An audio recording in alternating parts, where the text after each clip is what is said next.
It's a brighter picture in the jobs market. Economic growth means more work, including here where the holiday business Center Parcs is building a new site. That's created openings for 1,500 staff. They've had 11,000 applications. Of these jobs, it's looking like about 40% are going to be filled by young people in the age group 16 to 24. You know, people coming out of college, people coming out of school, even people coming off the unemployment register.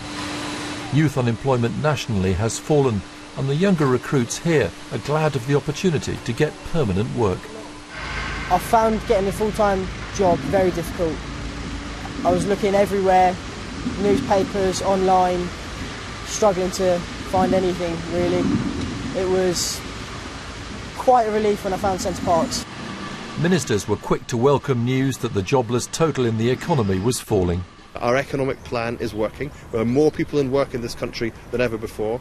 Unemployment is going down. The worst thing for this country now would be for us to step away from the plan that's got us this far. Instead, we need to keep working very, very hard to make sure the recovery continues and gathers strength.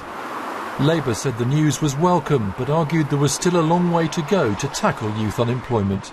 There are still 1 in 5 young people out of work at the moment. That's a huge waste of their skills and talent, but a huge waste to the taxpayer and to the wider economy as well, because we're paying out money in benefits and not getting the tax revenue that they would be paying if they were in jobs. Today we've learned more about what people in work are being paid at a time of intense debate about the squeeze on household budgets.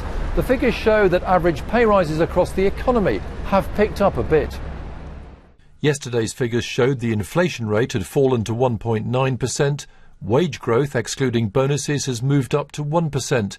But while public sector earnings are just 0.2% higher, there was a 1.5% average increase in the private sector. So there's still a little way to go for workers' wages to catch up with price rises. And while unemployment is falling, the rate of decline is not as fast as it was.